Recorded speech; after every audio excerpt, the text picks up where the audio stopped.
Bonjour à toutes et à tous. L'objet du webinaire, c'est de présenter le programme de 5e année. Je vais présenter ce programme en deux parties.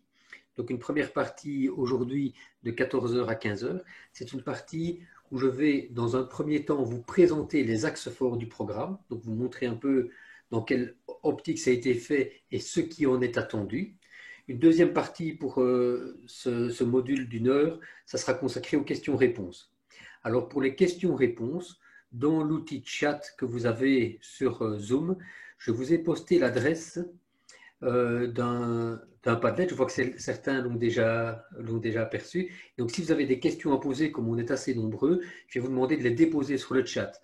Et donc moi je ne vais pas répondre aux questions pendant ma présentation, pendant la première partie où moi je vais faire une présentation. Dans la deuxième partie questions-réponses, je vais d'abord m'appuyer sur ce Padlet.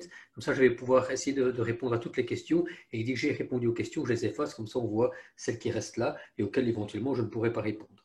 Donc ça, c'est pour la partie d'aujourd'hui. Oui, Marianne? Je voudrais republier le lien dans la conversation parce que tout le monde ne l'a pas. Tu l'as publié trop tôt. Ok. Je vais vous republier ce lien tout de suite.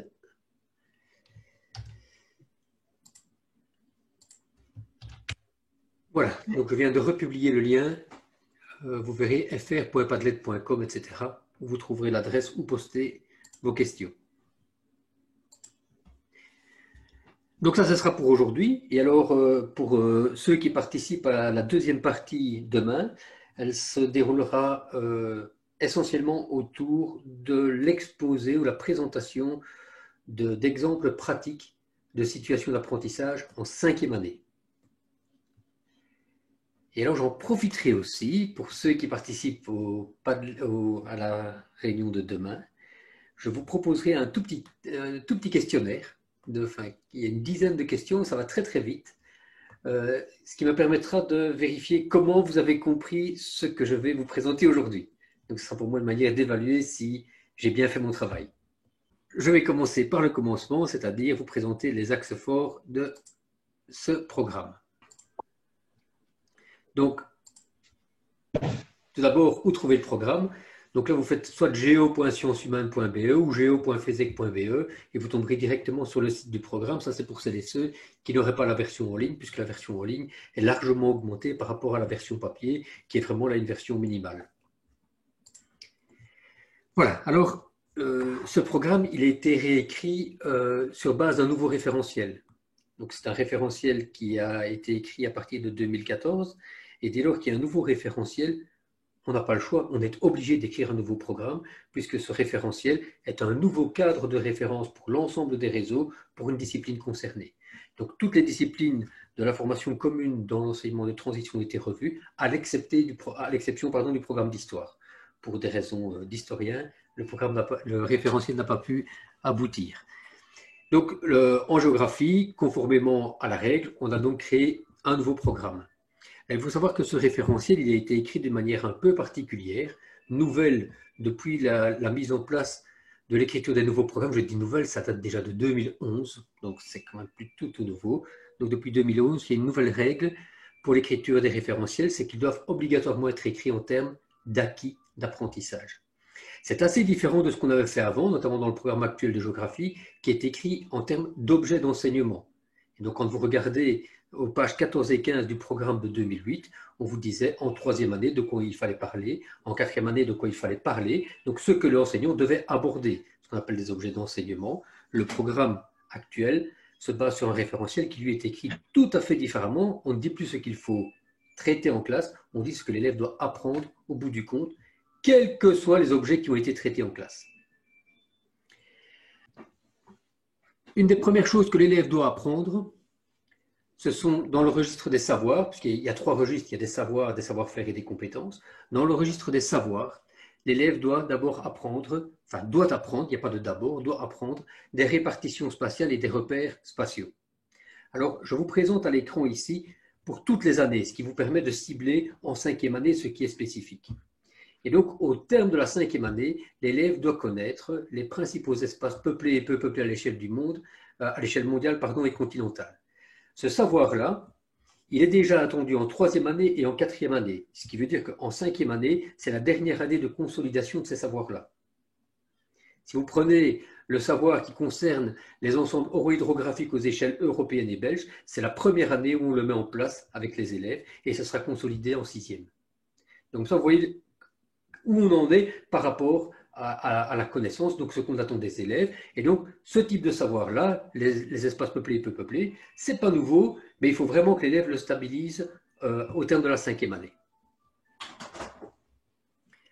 Alors, je vais vous montrer, quand on parle des espaces peuplés et peu peuplés à l'échelle mondiale et continentale, ce que ça veut dire concrètement. Donc, si je prends la cinquième année dans le programme,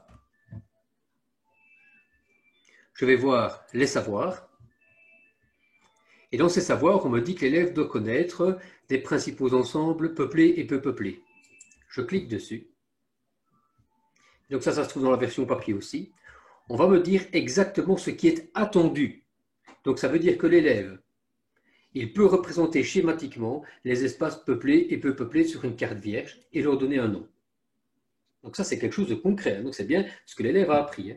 Donc en fin d'année, si vous cherchez une question pour un examen ou pour une interrogation, bien vous avez une suggestion ici pour un des attendus.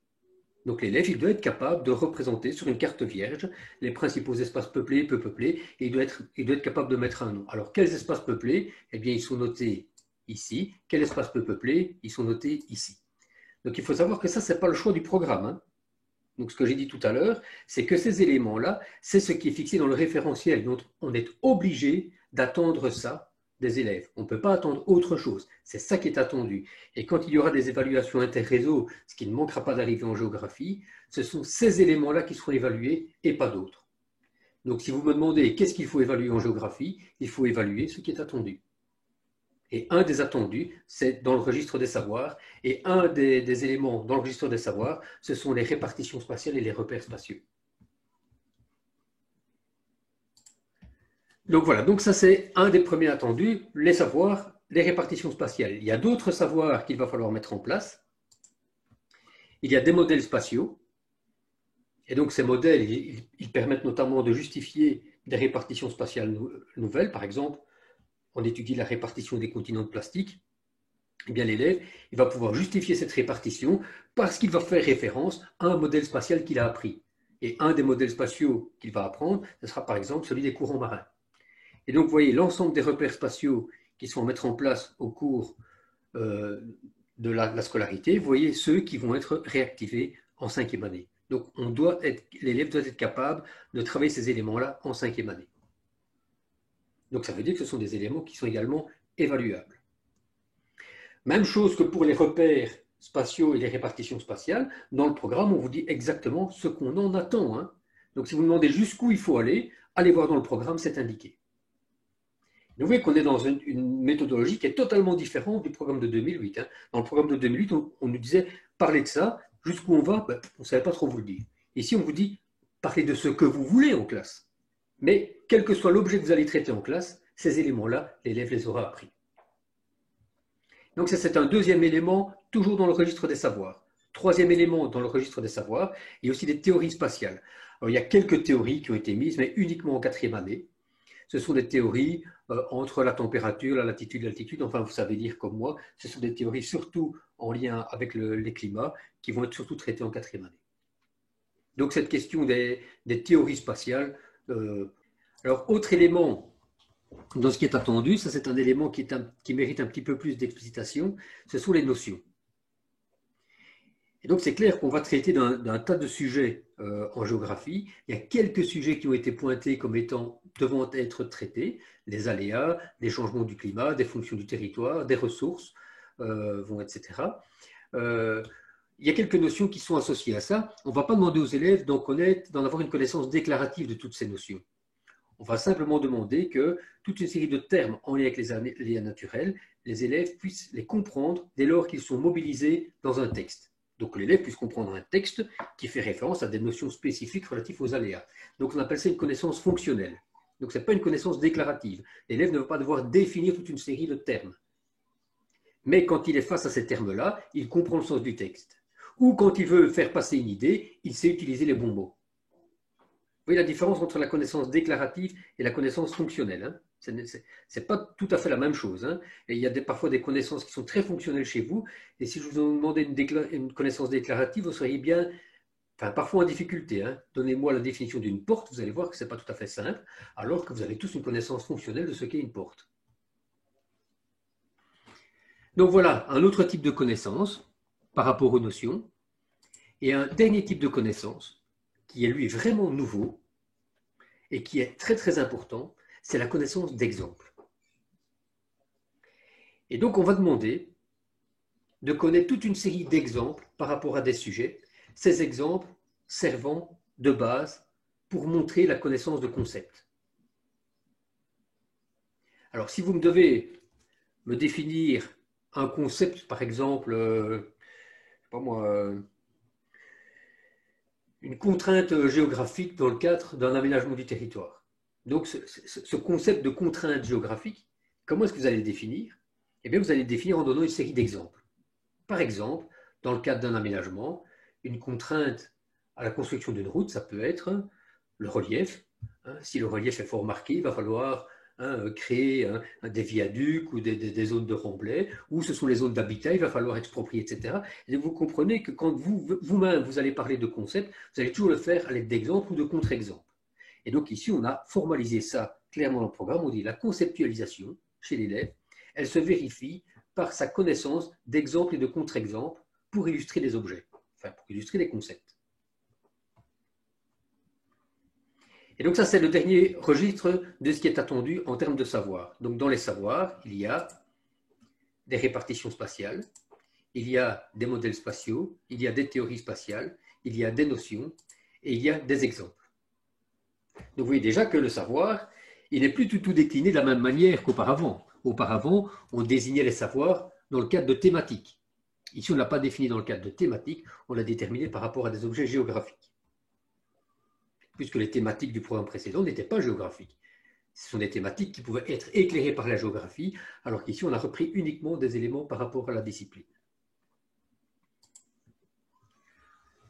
Voilà, alors pour aller plus loin par rapport aux exemples, vous verrez que ce qui est attendu en 5e année, ce sont des exemples pour mettre en évidence le concept de mondialisation, pour mettre en évidence le concept de migration, pour mettre en évidence le concept de vulnérabilité et potentialité, et pour mettre en évidence le concept de développement et de développement durable. Donc ça, ce sont les exemples que l'élève doit connaître pour illustrer ces différents concepts, et ce sont les éléments propres à la 5e année. Et donc vous pourrez découvrir tous les éléments propres aux autres années.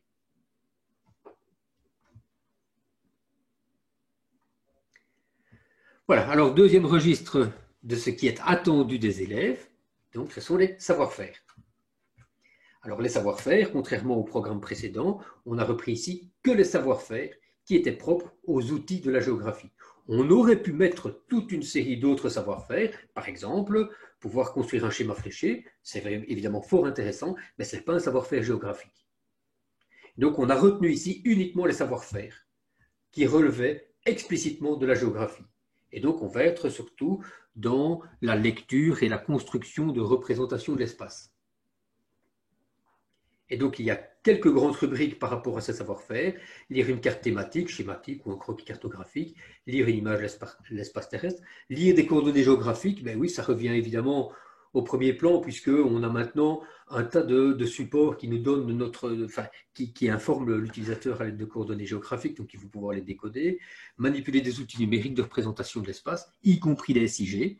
Et donc il y a des savoir-faire spécifiques au SIG, et c'est pour ça qu'il y a toute une série de formations par rapport à ArcGIS, puisque c'est un des SIG qu'on va pouvoir utiliser, construire une représentation cartographique, apprécier la qualité de la représentation et la pertinence d'une représentation.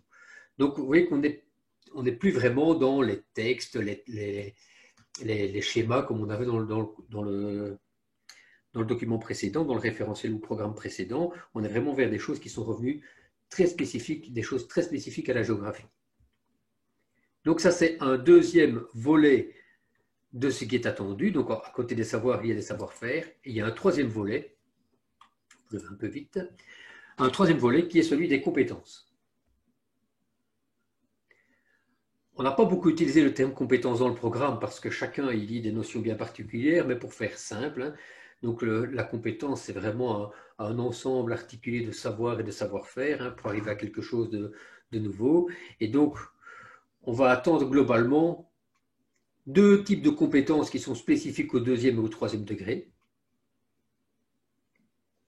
Une première compétence, c'est de pouvoir décrire une répartition spatiale. C'est un élément clé. Quand je suis devant un phénomène, je dois pouvoir, en géographie, donner son contexte spatial. Et son contexte spatial, c'est quoi? C'est dire comment il se répartit. Est-ce que sa répartition est uniforme? Est-ce que le chômage se répartit de manière uniforme en Belgique? Est-ce que la production agricole est uniforme en Afrique? Est-ce que, enfin, vous comprenez un peu le principe, et vous voyez que dès lors que l'élève arrive à décrire une répartition spatiale, il va pouvoir l'interroger. Ça veut dire qu'il va pouvoir questionner et donc faire une recherche géographique parce qu'il y a une question géographique en amont.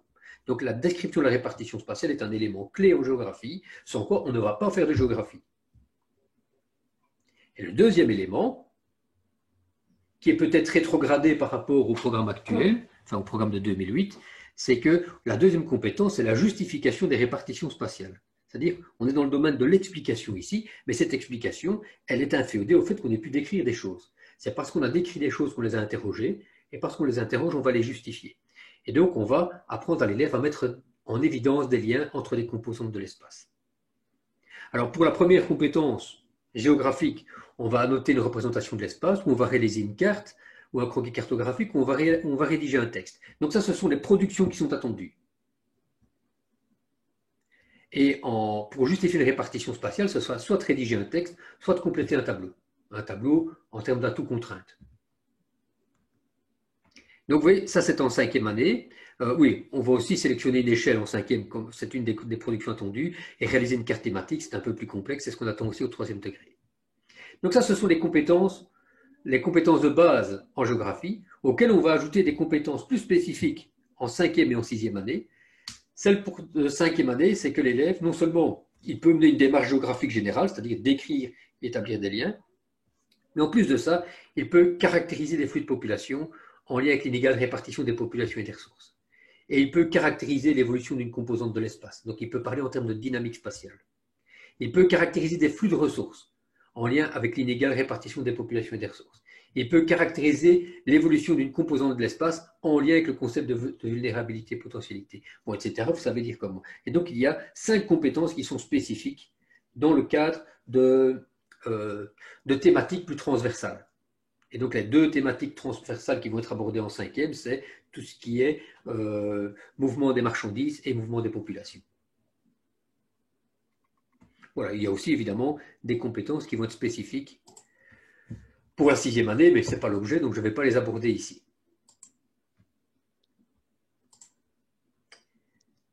Alors, je vais vous montrer ici maintenant, par rapport à tout ce que j'ai dit, comment on retrouve tous ces éléments sur le programme, soit papier, soit en ligne, puisque l'organisation est la même.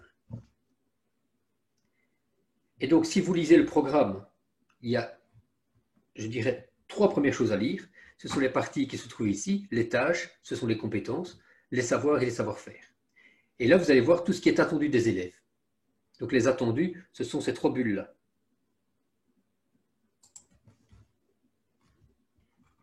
Et donc si je prends les compétences, l'élève est capable d'expliquer, pour décrire une répartition spatiale d'une ressource, d'expliquer sa répartition et d'interpréter cette répartition en termes d'atouts et de contraintes. Concrètement, il décrit une répartition, il compare une répartition. Donc il fait une description et il fait une justification.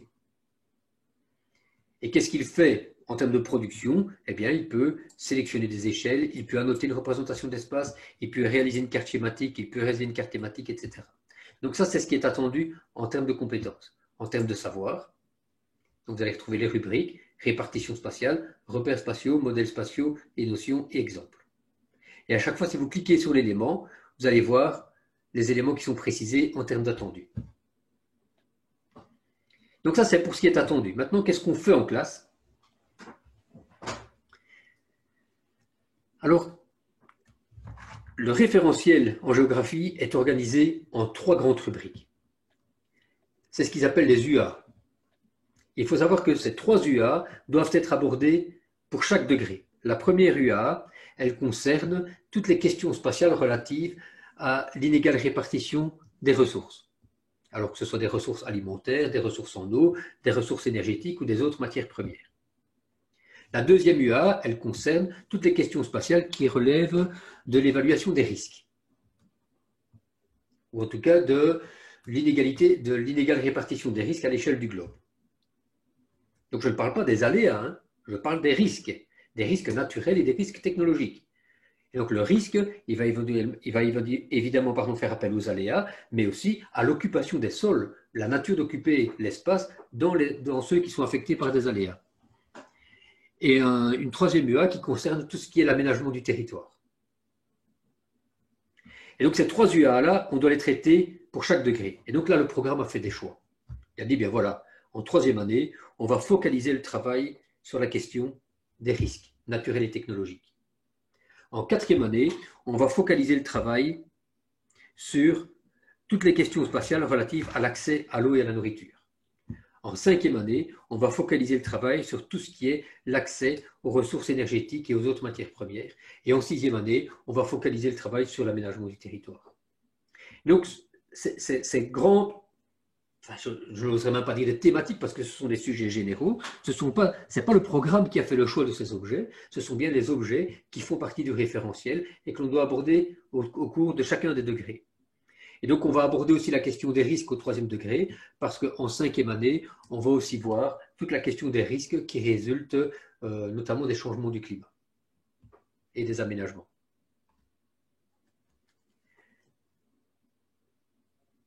Donc ça, ce sont les objectifs généraux. Donc chaque année a un objectif. C'est un objectif qui n'est pas défini de manière arbitraire. Ce sont des objectifs qui visent à répondre aux prescrits légaux. Et donc quand le programme a été approuvé, ceux qui ont relu le référentiel, notre programme, ont dû vérifier s'il était en tout point conforme au référentiel. Et donc ce qu'on a dû faire, c'était vraiment respecter ces éléments-là en faisant quelques choix. Alors les choix ont été faits aussi. En faisant certaines concessions, parce qu'on a eu aussi un objectif, c'était d'arriver au même programme entre l'enseignement libre et l'enseignement officiel. Et donc aujourd'hui, on a les mêmes programmes. Alors on s'est dit que c'était quand même plus simple d'avoir les mêmes programmes, puisqu'on a quand même des élèves qui vont passer d'un réseau à l'autre, et c'est vrai que même si on peut se permettre d'avoir des programmes différents, de manière très très pratique, c'est pas la meilleure des choses. Et donc, on a fait certaines concessions. Donc, on a essayé de garder certaines choses qu'on avait avant dans notre réseau. D'autres, on les a abandonnées pour pouvoir arriver à un compromis qui nous permettrait d'arriver sur des planifications communes entre les réseaux sur les matières.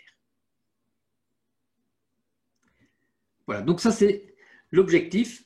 Donc, quand on va mettre en place des tâches, quand on va mettre en place des savoirs, quand on va mettre en place des savoir-faire, on va toujours avoir cet objectif-là qui sous-tend toutes les activités qui vont être menées en classe. Ça sous-tend. Donc, on ne vous dit pas ce qu'il faut faire. On vous dit simplement, ça va être en lien avec des questions relatives en cinquième année. Voilà. Donc, c'est avec comme objectif de faire prendre conscience aux élèves que l'accès aux ressources, notamment à l'énergie et aux autres matières premières, génère des flux considérables et que les actions de l'homme pour s'en faciliter l'accès ont des effets sur l'environnement, qu'ils soient naturels ou qu'ils soient humains. Donc, vous voyez, c'est quelque chose de très, très général. Ce n'est pas ça qu'on évalue. Hein. Donc, ce n'est pas ça qu'on va évaluer chez l'élève au bout de l'année. Concrètement, ce qu'on va évaluer, ce sont les savoirs, les savoir-faire et la capacité à réaliser un certain nombre de tâches. Et donc là, je suis plutôt dans une indication qui est plus méthodologique. Pour arriver à ça, on vous demande quand même de vous mettre dans cette direction-là. Mais ça offre beaucoup, beaucoup, beaucoup de liberté. Hein. Alors, au niveau méthodologique, il y a quelques petits éléments qui viennent s'ajouter à ça. C'est qu'on demande à ce que les apprentissages se fassent en multipliant les observations. On souhaiterait éviter des études de cas mammouth qui prennent 3 à 4 mois. C'était quand même quelque chose d'assez fréquent. Et donc, ce qui voulait dire qu'auparavant, l'élève, il étudiait une situation, et à partir de cette situation, il était censé avoir de conceptualiser en géographie. Il est clair qu'on ne peut pas conceptualiser avec une observation. Et donc, il va falloir trouver des stratégies, et il en existe beaucoup, pour multiplier les observations. Alors, on me dit combien de cas? Mais moi, je dis 50, 60, c'est bien sur une année. Et je ne dis pas ça en rigolant, même si j'ai le sourire. Hein. Je vous assure qu'on peut faire des observations de 50 à 60 cas. Maintenant, c'est clair que ce n'est pas moi qui les fais. Mais je vais inviter les élèves à faire toute une série d'observations au travers d'une observation témoin, par exemple, que je vais réaliser en classe. Donc je fais une observation, transférer cette observation sur d'autres cas pour pouvoir multiplier les cas. Allez observer l'occupation du sol en Amazonie, allez observer l'occupation du sol dans une zone déforestée. Je le fais avec eux et puis je dis tiens, allez voir 50 autres endroits où on a déforesté et dites-moi ce qu'on y fait par rapport à ce qu'on a vu nous. Et donc vous voyez que d'un cas, j'en fais 50. Donc c'est un peu ça l'idée, multiplier des observations de cas, ce qui ne veut pas dire que c'est vous qui le faites, mais vous invitez l'élève à avoir une connaissance en termes d'observation qui est beaucoup plus large. Cette connaissance plus large va permettre de conceptualiser sérieusement, et beaucoup plus vite en plus, et de manière beaucoup plus durable. Voilà, et donc il y a quelques indications qui sont données relatives à l'observation des cas, c'est très méthodologique. Et alors, une question qui revient à chaque fois, on évalue quoi? J'ai donné la question dès le départ de la présentation. On évalue la capacité de l'élève à réaliser un certain nombre de tâches, ce qui est indiqué là. On évalue la connaissance des élèves par rapport à un certain nombre de savoirs et on évalue la capacité des élèves à réaliser toute une série de tâches ou d'opérations par rapport à des représentations de l'espace. Ce sont les savoir-faire. Et donc, on évalue ces trois éléments-là. Est-ce que vous pouvez parler de tel ou tel sujet en classe? Vous parlez du sujet que vous voulez. Pour autant qu'il s'intègre dans l'objectif général de l'année et pour autant qu'il permette aux élèves d'arriver à réaliser des tâches, de maîtriser les savoirs et les savoir-faire. Voilà, donc ici je viens de faire une présentation assez rapide, en une demi-heure, des axes forts du programme. Si vous voulez aller un tout petit peu plus loin sur les éléments clés par rapport au programme, donc je vous rappelle que l'an dernier, dans le cadre du Covid, nous avons publié pour la géographie les matières essentielles. Et donc ça donne ça pour la 5e année, je vais agrandir un peu. Puisqu'on était quand même en situation un peu particulière pour l'année, on nous a demandé de cibler quels étaient ce qu'on ne pouvait pas ignorer en 5e année. Et donc voilà ce que ça a donné. Et donc, je n'ai repris ici que les compétences spécifiques de la 5e année, donc tout ce qui était description et mise en lien qu'on avait déjà exercé en 3e et en 4e, c'était plus la priorité, on suppose que c'est déjà suffisamment maîtrisé en 5e. Il y a des compétences spécifiques et à chaque fois, il y a un exemple qui est donné. Au niveau des savoirs, les plus spécifiques pour la 5e, et au niveau des modèles spatiaux, les plus spécifiques pour la 5e. Ça, c'était vraiment l'essentiel. Donc, j'ai parlé d'autres choses, hein, notamment de la conceptualisation. Et donc, ici, on était vraiment se dit s'il y avait vraiment le noyau du programme, mais voilà ce qu'est ce noyau. Du point de vue de l'écriture du programme, hein, donc je ne me mets pas, je comprendrais qu'on ne soit pas d'accord avec ce point de vue-là. Hein. Voilà, donc ben voilà, 29 minutes. Le tour du programme est fait. Je vais vous inviter maintenant à déposer vos questions sur le Padlet, sur lequel j'ai mis enfin, vous avez trouvé l'adresse dans l'outil de discussion, le chat.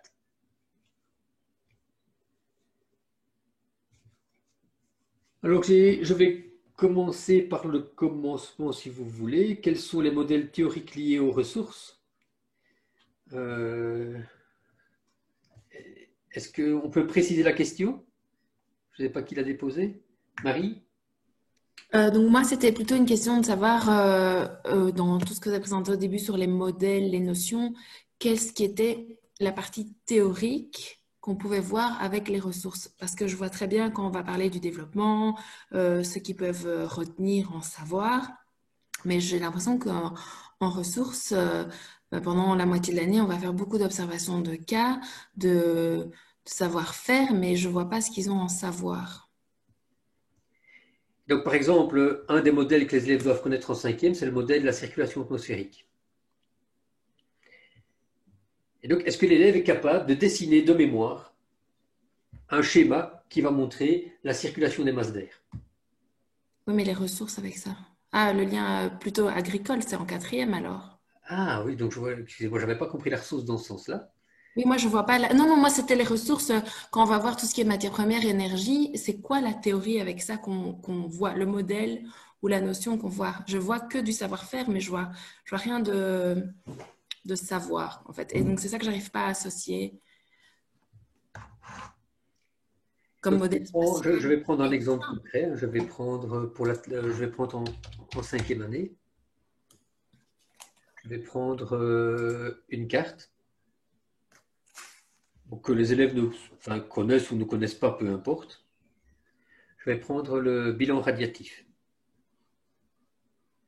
Donc, je suis sur l'atlas de 5e année. Je vais effacer les couches et je vais prendre le bilan radiatif. Je crois que c'était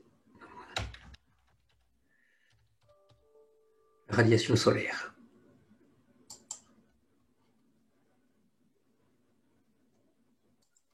Voilà.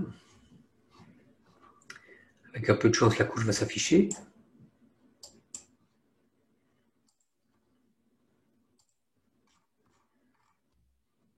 Voilà.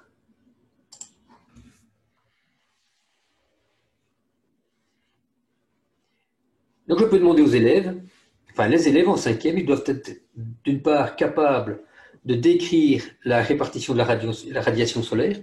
Donc, pour faire simple, au plus c'est foncé, au plus il y en a. Ça va? Donc, c'est le genre de légende assez facile à lire. Et au moins c'est foncé, au plus c'est clair, au moins la radiation solaire est importante. Vous avez la légende qu'on peut faire apparaître ici. Il ne veut pas me la faire apparaître. Enfin, peu importe, c'est en kilowattheures par mètre carré. Plus foncé, plus important, plus clair, moins important. Bon, ça c'est une chose. Deuxième chose, les élèves ils doivent être capables d'expliquer les variations spatiales qu'ils voient en faisant référence à des modèles. Mais ça, je comprends bien, mais par rapport à une ressource, que ce soit La ressource, le c'est... charbon, peu importe tout ce qui est, à part peut-être les panneaux solaires, où je pourrais... Non, la ressource ici, c'est... Et je ne vois pas, en fait, quand on va voir les ressources et les matières premières qui ne sont pas liées à l'eau et à l'alimentation comme on le fait en 4e. Ça, c'est la ressource énergétique. C'est l'énergie solaire. Là, la ressource dont il est question, c'est l'énergie solaire. Hein. Ok, et donc pour l'énergie solaire, oui, mais pour toutes les autres ressources, en fait, j'arrive pas à voir qu'est-ce qu'on va voir comme élément spatial qui serait un savoir qui puisse apprendre, quoi. Il n'y en a pas particulièrement, non? Mais ça n'a pas d'importance. De nouveau, vous voyez, vous êtes occupé de parler sur les ressources et les matières premières comme étant les objets à faire apprendre. Ce ne sont pas les objets à faire apprendre, ce sont les objets que je vais utiliser pour faire apprendre. Pour faire apprendre quoi? Et pour faire apprendre une série de savoirs qui sont attendus, la répartition de la population, la répartition des reliefs, la répartition des réseaux hydrographiques, tous ces éléments-là, pour faire apprendre des savoir-faire, etc. Et donc, il faut bien distinguer l'objet d'enseignement. On va parler des ressources énergétiques et des matières premières. Ça, c'est ce dont on va parler. Pour faire apprendre quoi? Eh bien, vous retournez dans le programme. Et vous allez voir, je vais faire apprendre quoi? Et vous faites le tour, en 5e, pour voir quand est-ce que tous les élèves auront tous ces savoirs-là. Pour faire apprendre quoi? Bien, des savoir-faire. Vous faites le tour pour vérifier qu'au bout de l'année, vos élèves aient tous les savoir-faire qui sont attendus. Et pour faire apprendre des capacités à réaliser des tâches. Donc, je ne sais pas si vous comprenez. Donc, ici, vous ne devez pas vous placer en tant que spécialiste de la répartition des matières premières et des ressources énergétiques. Vous devez vous placer en tant que spécialiste pour faire apprendre des connaissances, des savoir-faire et des compétences géographiques. Et on va parler des matières premières et des autres ressources énergétiques pour que l'élève ait un certain éclairage par rapport à ce sujet-là, parce que c'est un enjeu important pour nos sociétés. Mais ce n'est jamais qu'un tiers objet. Et donc c'est, je dirais, le bénéfice collatéral de tous les autres apprentissages en géographie. Mais ce n'est pas ça qui est attendu des élèves. Vous voyez? On n'attend pas des élèves qui soient des spécialistes de la répartition des énergies et des matières premières. On attend que l'élève ait quelques notions par rapport à ça. Et donc, ils vont apprendre quoi par rapport à ça? Des choses relativement modestes. Mais par ailleurs, ils auront des connaissances beaucoup plus poussées en géographie, qui leur permettront d'ailleurs de traiter toute une série d'autres objets que ceux qui vont être utilisés pour enseigner en 5e année. Et donc, si ils sont demain face à une pandémie, ça n'arrivera jamais une pandémie, on sait bien, mais imaginons qu'il y ait un virus de type Covid qui se développe. Mais je rigole, mais je veux dire, on a été devant une situation inédite. Eh bien, l'élève qui avait une formation géographique, dès qu'il a vu le Covid, il a compris de quoi il était question. Il a compris les enjeux que ça représentait. Il a compris pourquoi ça s'est développé dans ce sens-là. Parce qu'il avait toutes les connaissances géographiques qu'il avait étudiées dans le cadre des matières premières et pas du tout dans le cadre du Covid.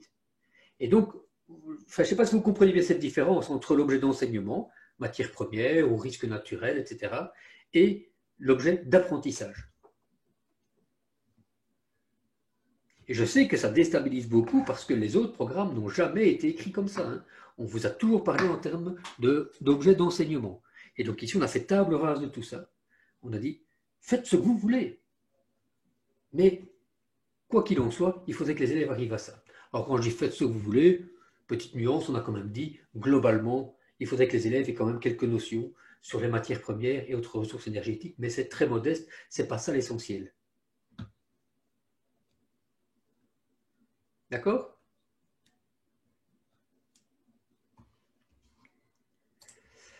Alors, donc, les modèles théoriques liés aux ressources, j'aurais plutôt dû dire quels sont les modèles théoriques que je dois aborder, et là je vais voir dans le programme, ils sont là. Alors, comment est-ce que je peux l'aborder à partir de ressources? Ça, c'est une autre manière d'interroger ça, c'est dire, tiens, ce modèle spatial, comment est-ce que je pourrais l'aborder, le zonage climatique et bioclimatique, comment est-ce que je pourrais l'aborder en lien avec une ressource? Ben, je pourrais le travailler avec toutes les ressources renouvelables, enfin, que ce soit l'éolien ou que ce soit le solaire. Ça marche super bien. Les courants marins, comment est-ce que je pourrais le travailler en lien avec des ressources? Ben, je pourrais le travailler, je ne sais pas, vous avez une idée?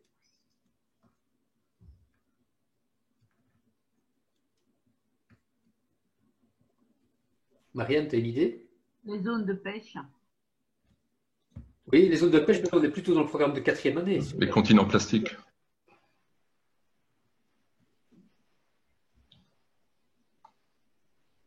Ben, je pourrais simplement le travailler parce que les élèves, quand ils vont voir le zonage climatique et bioclimatique, il y a un tas de questions qui se posent. Tiens, comment se fait-il que j'ai tel type de climat à tel endroit? Et ça, je ne peux le comprendre que si je le mets en lien avec les courants marins. Ok, on l'a abordé en 4e année, mais on va le réaborder en 5e aussi. Et donc, c'est une opportunité de leur faire apprendre. En fait, ce qu'on veut, c'est que les élèves aient une connaissance des courants marins. Mais il ne faut pas nécessairement que tout soit en lien avec les ressources énergétiques et les matières premières. Hein. Si à un certain moment vous faites même un écart, ça n'a aucune espèce d'importance, puisque ça, c'est ce qui est attendu. Si demain, on interroge les élèves dans le cadre d'une évaluation de terre-réseau, c'est là-dessus qu'on va les interroger. On ne pourra les interroger que là-dessus, et sur rien d'autre. Enfin, là-dessus, je parle des savoirs, des savoir-faire et des tâches. Hein.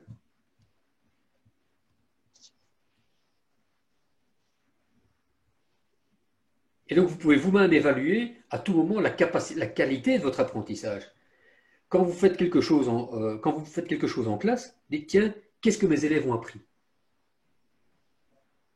Alors, vous allez voir, s'ils ont appris beaucoup de choses, vous gardez l'idée. S'ils n'ont pas appris grand-chose, vous passez à autre chose.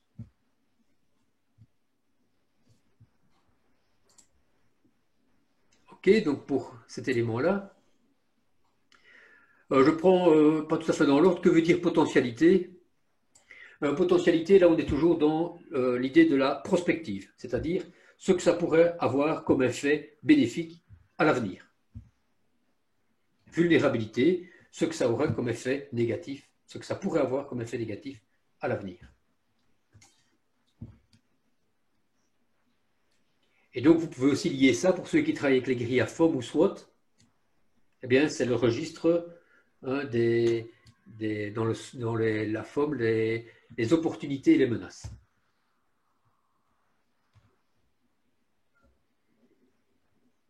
Alors, où trouver le document des matières prioritaires de 5e année?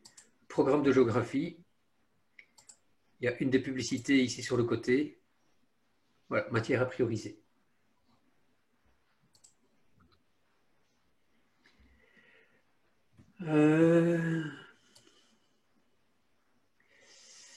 Alors, les tâches et les savoir-faire, est-ce qu'il y a une différence entre les tâches et les savoir-faire? Je vais reprendre un exemple d'intitulé d'un savoir-faire. Ce qui me permet de préciser que les savoir-faire ne sont pas planifiés par année. Ce qui veut dire qu'au sein de chaque école, il faut bien se mettre d'accord pour être sûr qu'en fin de réto, les élèves aient la maîtrise de tous ces savoir-faire. Donc ça reste à planifier par année. Et donc, par exemple, est-ce que l'élève est capable, sur une représentation numérique de l'espace, d'annoter le support avec des points, des lignes, des surfaces? Vous voyez bien, on est vraiment là dans quelque chose de très pratico-pratique par rapport à la carte. La tâche qui pourrait faire appel à ce savoir-faire, je vais en prendre un exemple en 5e. Voilà. Et donc, pour décrire une répartition spatiale, pour mettre en évidence une continuité et une discontinuité, ça pourrait être le cas de la radiation solaire que je vous ai montré tout à l'heure à l'échelle de l'Afrique. Est-ce que l'élève peut le faire en annotant une représentation de l'espace?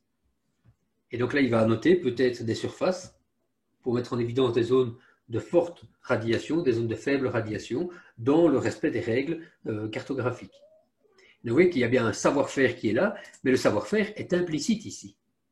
La compétence est explicite, la compétence, c'est bien décrire la répartition spatiale. La production attendue, c'est annoter la représentation de l'espace, et le savoir-faire attendu, ben, il faut pouvoir annoter avec des points, des lignes, des surfaces de manière correcte une carte. Et ça, c'est le savoir-faire.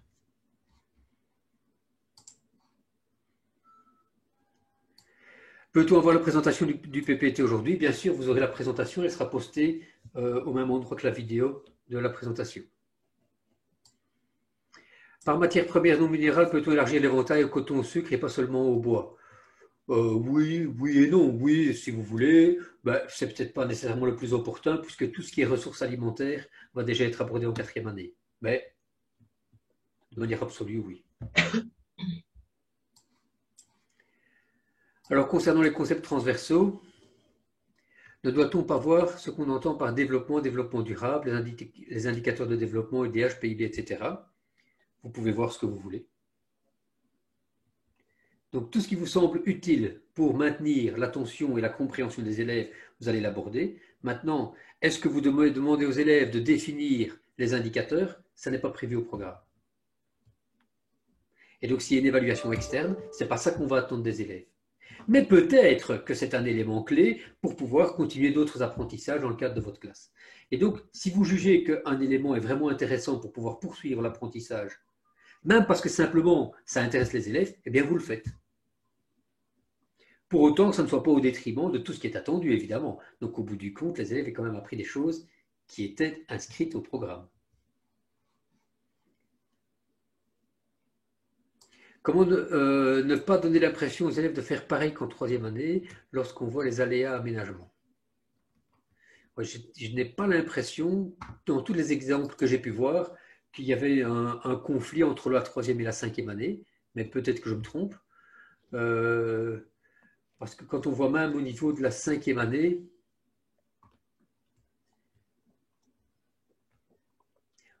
quand on va parler de vulnérabilité, en 5e, on parle de risque. En 3e année, on parle beaucoup du risque.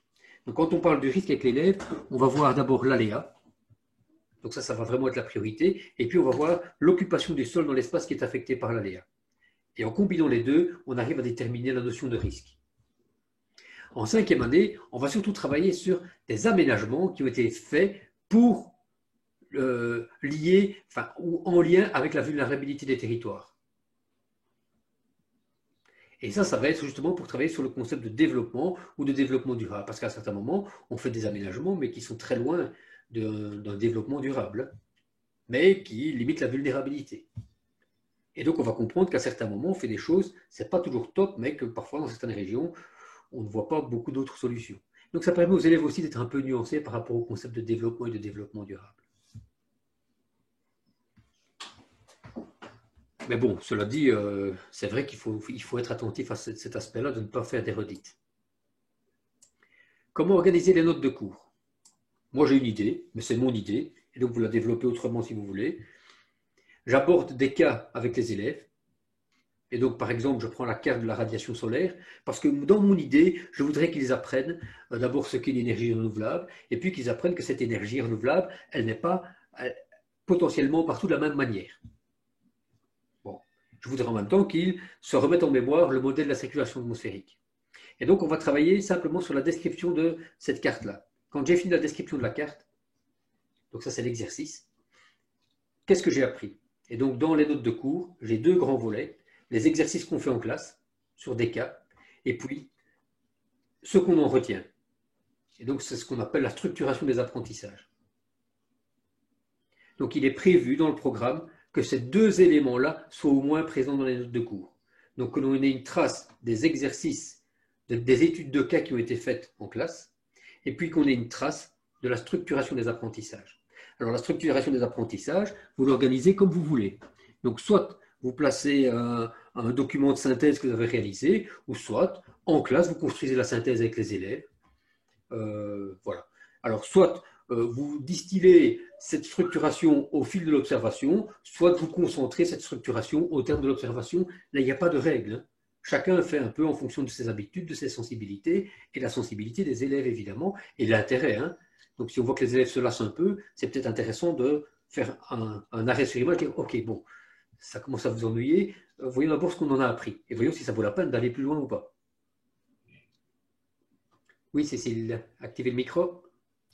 Oui, donc, par exemple, est-ce qu'on doit faire des fiches de savoir-faire ou est-ce qu'il ne doit pas forcément avoir des traces, des techniques dans les notes de cours? Alors, il doit y avoir des traces, ça c'est certain, c'est obligatoire. Donc, on demande qu'il y ait une trace de la structuration des apprentissages. Alors, est-ce que c'est sous forme de fiches techniques comme certains l'ont fait? Pourquoi pas, ça peut être une très bonne idée. Alors, si certains sont allergiques à cette technique-là, c'est pas grave, ils en prennent une autre. D'accord. Donc, vous voyez, il faut au moins ces 2 éléments-là. J'ai fait un exercice d'observation. Qu'est-ce que l'élève concrètement, qu'est-ce qu'il a fait pour étudier un cas? Il a dessiné, il a décrit, il a pris, enfin, il a annoté une carte, enfin voilà, ce qu'il a fait. Et donc, il a une trace de ça dans son cours. Et l'autre trace, c'est de ce que j'ai fait là, qu'est-ce que j'en retiens? Alors, j'en retiens des savoirs, lesquels, des savoir-faire, lesquels, des compétences, lesquelles. Alors, combien d'études de cas au minimum doit-on prévoir durant l'année pour entraîner suffisamment les élèves? 60? 70? Mais honnêtement, l'essayer, c'est l'adopter, je vous assure. Ah oui, mais là-dessus, je suis tout à fait d'accord. Maintenant, je pense que de toute façon, en géographie, dans le supérieur, on est souvent seul. Donc, les 4, 5, 6 dépendent d'un seul prof. De peu, c'est mieux en termes d'homogénéité du programme déjà, des cours. Oui. En 3e, c'est là vraiment qu'il faudra surveiller au niveau de la synergie. Oui, et c'est clair que si les élèves sont entraînés dès la 3e à travailler dans ce sens-là, vous allez voir qu'en 5e, ça va très vite. Et donc, on peut faire vraiment beaucoup de cas. Si les élèves n'ont pas l'habitude des outils et de la démarche géographique dès la 3e, en 5e, ça va ramer. Oui. Et il y a aussi un autre problème, et ça fait un petit peu écho à ce qui avait été dit dans le webinaire précédent, c'est qu'avec certains publics, parfois, et comme on ne maîtrise plus vraiment en amont les acquis, en matière de repères, par exemple, je reprends une expression que vous utilisiez l'an dernier dans le site, une analogie avec le français. Les repères, c'est le vocabulaire, commenter les cartes, c'est faire des phrases. Oui. Mais là, justement, certains élèves arrivent sans bagage, et il faut pouvoir parfois évaluer un petit peu quelques cartes clés ou repères, même en décontextualisant.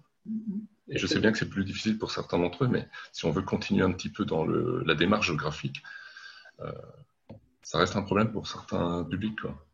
Maintenant, il faut savoir que c'est aussi un élément qui a 2 facettes. Quand j'évalue l'élève par rapport à des savoirs relatifs aux repères spatiaux, donc je leur donne une carte d'Europe et je leur demande de nommer toute une série d'éléments que moi j'ai repérés sur la carte, ou de repérer des éléments que je nomme. Vous voyez, donc on peut traiter dans les 2 sens. Et que mes élèves n'y arrivent pas. Ça veut dire quoi? Vous dites, ah, mais c'est qu'ils n'ont pas étudié. Peut-être, mais c'est peut-être aussi que moi, je ne leur ai pas donné des exercices suffisamment pertinents que pour qu'ils l'apprennent. Donc, il faut bien voir ça. Hein. Donc, il faut un peu les deux, décontextualiser parfois simplement sur quelques repères clés. C'est pas du drill, hein. Il y a quand même des liens légers entre répartitions qui se font. De toute façon, le programme prévoit qu'on évalue les éléments, y compris de manière décontextualisée. Donc ça, c'est aussi nouveau.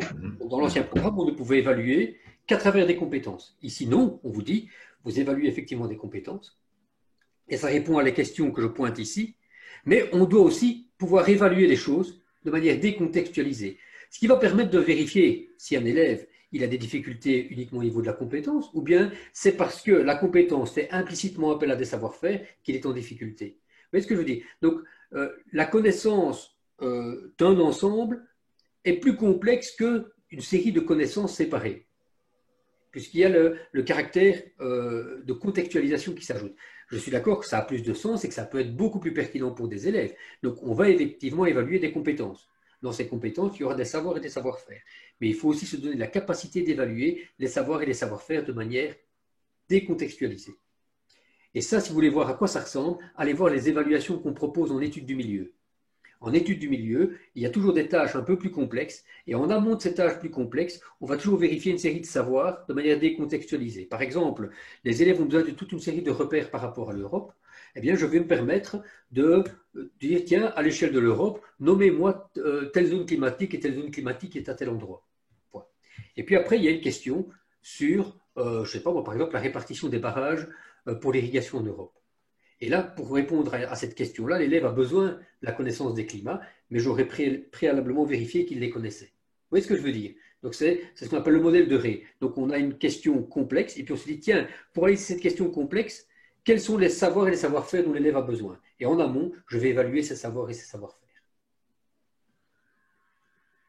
C'est comme ça que les évaluations externes seront organisées plus tard, hein, ça vous pouvez en être certain. Donc, il y aura des savoirs, des savoir-faire, et puis des tâches.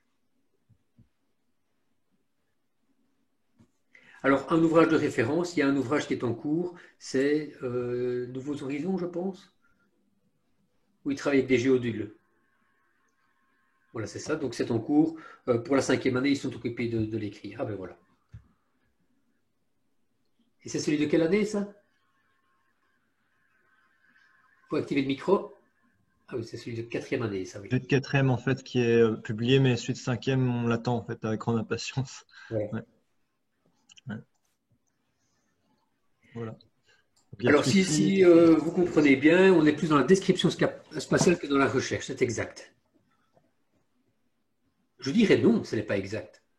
En fait, ici, on va être beaucoup dans la recherche d'explications, mais cette explication doit être fondée sur des questions qui relèvent d'éléments relatifs à la description spatiale. C'est-à-dire qu'on va donner un sens à l'explication. Pourquoi est-ce que j'interroge la répartition de la radiation solaire en Afrique? Parce que j'ai vu qu'effectivement, elle n'était pas répartie de manière uniforme. Pourquoi est-ce que j'interroge la répartition de l'agriculture dans telle région du monde? Parce qu'effectivement, j'ai vu qu'elle n'était pas répartie de manière uniforme. Donc vous comprenez, la description est un élément clé pour l'explication. Et bien souvent, une description très efficace donne déjà toute une série de réponses aux questions qu'on pourrait se poser. À titre d'exemple, je vais prendre celui de la 4e année, ce sera plus facile pour l'illustration. Si je prends la carte qui s'affiche à la base, donc ça c'est la carte de la production alimentaire en calories par unité de surface. Donc ce sont des cartes qu'on va trouver difficilement dans les atlas aujourd'hui. Et donc si je regarde bien cette carte, si l'élève va me faire une description à l'échelle de l'Afrique, sa description va soulever une série de questions, mais va aussi apporter toute une série de réponses. Parce que quand il va faire sa description, il va utiliser des repères qui sont des éléments clés pour comprendre cette répartition. Quand il va parler du Sahara et qu'il va dire qu'à l'échelle du désert du Sahara, la production est quasi inexistante, bien, en faisant cette description, il donne la réponse. Pas dans tous les cas, hein. Dans d'autres cas, il va avoir besoin d'éléments. Quand vous voyez le centre du continent africain, où la production agricole est particulièrement faible, ça pose question, évidemment. Vous voyez, quand il va décrire la répartition de la production agricole au niveau de l'Égypte, qu'il va parler du delta et de la vallée du Nil, en faisant cette description, il donne une réponse. Pourquoi est-ce qu'il y a plus ça? Parce qu'il y a un delta et parce qu'il y a un cours d'eau, et qu'ailleurs, il n'y a pas d'eau. Oui, Cécile. Ce que je voulais dire, parce que c'est moi qui posais cette question, c'est qu'on va rechercher beaucoup moins de facteurs explicatifs peut-être qu'avant, où on allait chercher des facteurs économiques qui sortaient de la géographie. Que maintenant, c'est vraiment beaucoup plus ciblé dans une explication spatiale, donc avec des... Vous comprenez ce que je veux dire? On va aller moins dans... Quand on faisait des schémas fléchés, on recherchait des causes dans un certain nombre de domaines qu'on va moins faire maintenant, non? Tout à fait. Et donc, vous demandez aujourd'hui aux élèves de Réto, c'est quoi la géo? Vous allez voir la difficulté avec laquelle les élèves ont du mal aujourd'hui à définir la géographie, parce qu'en fait, On a fait beaucoup plus d'autres choses que de la géographie et dans de nombreux cours, on ne faisait même plus du tout de géographie. Je vous assure que ce n'était pas rare. Hein. Donc, un cours de géo, il n'y avait plus de géographie du tout. On faisait un tas d'autres choses très intéressantes, mais qui n'avaient rien à voir avec la géographie. Or, ici, on est dans une formation géographique, donc c'est clair qu'elle a été recentrée sur ce qu'était la géographie. Enfin, en tout cas, ce qui était une géographie du secondaire. Hein. Ça n'a pas la prétention de définir toute la géographie. En tout cas, ça donne une identité plus forte par rapport à ce que peut être une géographie dans le secondaire. Mais ça a des inconvénients, c'est qu'on brasse moins large, mais il faut savoir que le cours de religion faisait à peu près la même chose que ce qu'on faisait au cours de géo. Hein. Encore une petite question. Oui. Je reviens un petit peu sur le nombre d'études de cas par an. Bon, il y a les situations d'apprentissage que vous avez diffusées sur le site hein, pour nous guider. Bon, maintenant, il faut quand même contextualiser un peu la mini-séquence, l'étude de cas. Intégrer la structuration, donc la partie théorique, est-ce que ça ne risque pas d'étendre un petit peu l'étude de cas et donc forcément à atteindre, même si c'est un peu sur le ton de la plaisanterie, 60 études de cas sur l'année, quoi. Avec la contextualisation et la partie structuration, les évaluations, bien forcément, ça va prendre quand même quelques semaines. Oui. Dans les exemples qu'on propose sur le site, la plupart des observations, si elles sont faites en vitesse de croisière, elles prennent 2 heures, voire 3 heures. C'est ça, voilà. Donc, si on ajoute une phase d'accroche et puis une phase de structuration plus l'évaluation, on peut étendre ça à 3 semaines à peu près, ou 4. 3 semaines, d'accord. Oui, donc une dizaine d'études de cas sur l'année. Ça tient tout à fait la route. D'accord. Okay. Voilà. Maintenant, vous vous rendez compte que ce n'est pas du tout la même chose que de tenir 3 ou 4 mois sur un cas. Hein. Ah oui, bien sûr, 3 thèmes sur l'année comme avant. Quoi. Voilà. Oui. Mais vous allez voir que de 10, vous allez vite arriver à 60 ou 100. Hein. Oui, si on prend les mini-situations, si on sort des sentiers battus, etc. Mais... Et si vous allez voir que l'élève il va faire des observations, multiplier des observations ailleurs par rapport au même objet, ces observations qui vont durer quelques minutes et que vous allez pouvoir mutualiser de manière très simple si vous utilisez, par exemple, Survey 1, 2, 3. Donc, c'est un système qui permet de mutualiser les observations des élèves. Et donc, là, on multiplie les observations, mais vraiment de manière considérable. Hein. Et j'assure que dans certaines écoles, Karine peut en témoigner. Oui, j'allais justement dire, au fait, c'est pour rejoindre ce que Marc disait, c'est sûr qu'avec mes élèves, je ne vois qu'un cas en classe avec eux par thème, par élément que je vois, mais ils sont 20 ou 25 et je leur demande d'aller observer 1 ou 2 autres phénomènes qu'on a vus ailleurs. Et donc, fatalement, sur un exemple que moi j'ai montré, j'en ai vite 60. Donc, quand Marc dit qu'on est vite à 60, oui, parce que les élèves vont par eux-mêmes aller observer. Et donc, quand ils auront observé, on structure l'info et on voit s'il y a des similitudes ou des différences, on peut comparer et ça se fait très, très rapidement. Oui, mais c'est surtout pour dégager un fil conducteur sur l'année, voire sur le cycle, in fine. Mais moi, je ne crois pas trop au fil conducteur. Je trouve que nos élèves sont fort zapping, donc on passe... Oui.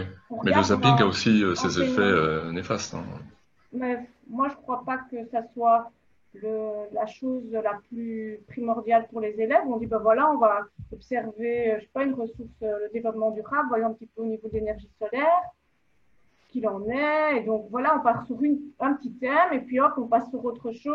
Mais je ne pense pas que ça soit quelque chose d'indispensable d'avoir un fil conducteur. En 4e, ça va encore, là. L'eau, la nourriture, il y a moyen d'en mettre un. Comment assurer une population en croissance à vos collègues. Quand on leur demande ce qu'ils ont retenu en fin d'année, ils vous disent les cas que vous avez vus. Hein.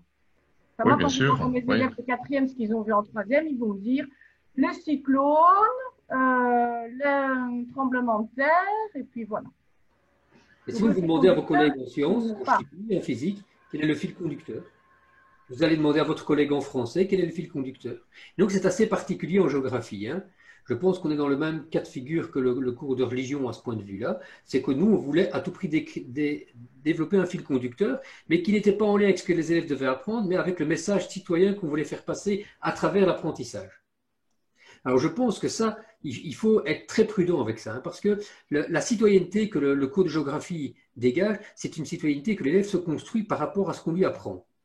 Et donc, on voudrait qu'il se construise une certaine vision de la société et sa citoyenneté.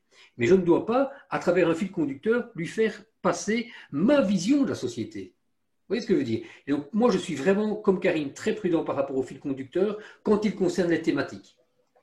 Par contre, vous pouvez développer un fil conducteur qui va être très parlant pour les élèves. C'est un fil conducteur en termes de tâches, de savoir et de savoir-faire. Et ça, je peux vous assurer que si vous voulez rendre service aux élèves et améliorer la qualité des résultats avec vos élèves, vous leur faites un fil conducteur sur « Ok, j'ai tout ça comme savoir à apprendre, voilà ce que j'ai appris, dans quel contexte ?» Ça, vous pouvez être certain que les élèves ils vont retenir ça alors. Ça, c'est un fil conducteur très scolaire, mais très efficace. Et ce fil conducteur-là, vous pouvez le lier avec des débats en termes de citoyenneté, par exemple. Et là, on peut prendre le cours de PC, hein, d'éducation à la philosophie et la citoyenneté. Vous allez voir que justement, le cours de géographie s'avère un outil très intéressant pour traiter des sujets relatifs à la citoyenneté. Mais il ne faut pas confondre les deux. Donc, quand je fais de la géographie, c'est bien de la géographie que j'apprends. Et puis après, ce que j'en fais pour construire ma vision de la société, ça, c'est la visée, c'est au-delà. Et allons voir à ce moment-là le programme de PC, par exemple.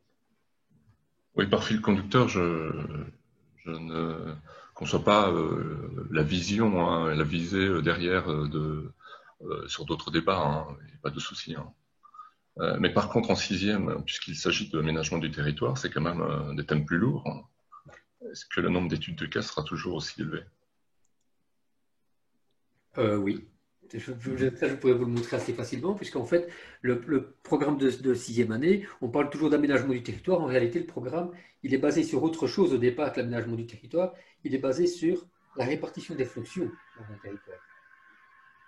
Donc, en fait, ce qu'on va étudier prioritairement en sixième année, ce n'est pas l'aménagement du territoire, c'est la fonction des territoires. Et voir comment les fonctions se répartissent sur un territoire. Et on va voir que ces fonctions, elles ne sont pas réparties de manière uniforme par rapport aux besoins que la population en a. Et donc, il y a des besoins de la population, il y a des fonctions telles qu'elles sont réparties, et on va voir qu'il y a des problèmes qui se posent. Et donc, on va aménager le territoire. Donc, le territoire, l'aménagement du territoire apparaît dans le cours en sixième comme une conséquence de l'inégale répartition des fonctions à l'échelle d'un territoire. Donc, oui, il y a autre chose que l'aménagement, il y a l'étude des fonctions. Et donc là, on rejoint fort ce qu'on fait notamment en études de milieu. Mais on va le faire de manière plus poussée, avec des outils plus performants.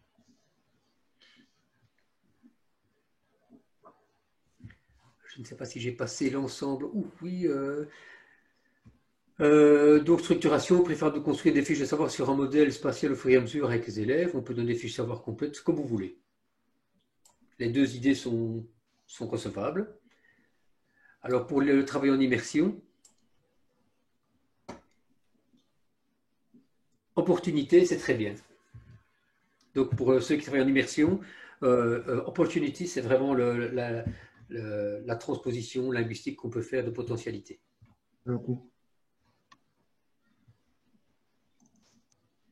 Voilà. Est-ce qu'il y a encore d'autres questions? Ah oui, idée de planification pour l'année, si vous permettez, j'aborderai ce sujet demain à travers des exemples.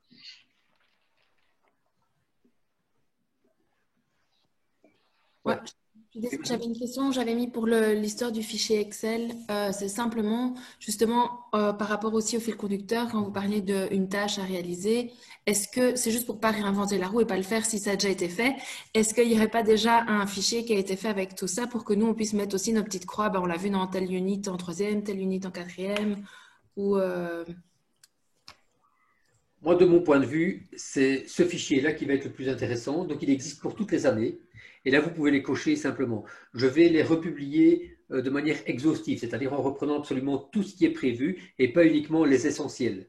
Mais bon, c'est vraiment l'essentiel qui est là, comme le titre l'indique. Mais là, vous avez les cases à cocher. Okay. Donc, c'est à mon sens encore plus facile et plus facile à lire et à utiliser que le tableau Excel. Et pour les élèves, ça a beaucoup de sens aussi, ils comprennent mieux. Et donc, ça pourrait être un fil conducteur aussi pour les élèves. Hein. Parce que ça a l'avantage de dire aux élèves, voilà ce que j'attends de vous, enfin voilà ce que vous devez faire, mais concrètement, voilà tout ce qu'on attend de vous au cours de l'année. Et donc, vous pouvez vous situer par rapport à ça. Et vous voyez qu'en faisant ça, je n'ai pas besoin de faire de fil conducteur par rapport à des thématiques. Le fil conducteur que je vais avoir par rapport aux thématiques, il va avoir une utilité, c'est comment est-ce que je maintiens, je soutiens l'intérêt des élèves pour ce que je fais en classe. Et donc, à vous de voir si, pour soutenir cet intérêt, vous avez intérêt à parler longuement de la même chose ou varier très régulièrement les objets que vous allez aborder en classe. Il n'y a pas de miracle, hein. Les élèves, ils préfèrent qu'on varie les objets. Quand vous parlez d'un objet pendant 3 mois, ils en ont jusque-là. Et on en aurait marre aussi. Et donc, ce n'est pas de la culture du zapping, hein. C'est simplement qu'à un certain moment, parler toujours du même sujet, ça devient lassant et il faut pouvoir relancer l'intérêt en traitant des choses nouvelles, même si elles ont des liens entre elles, hein.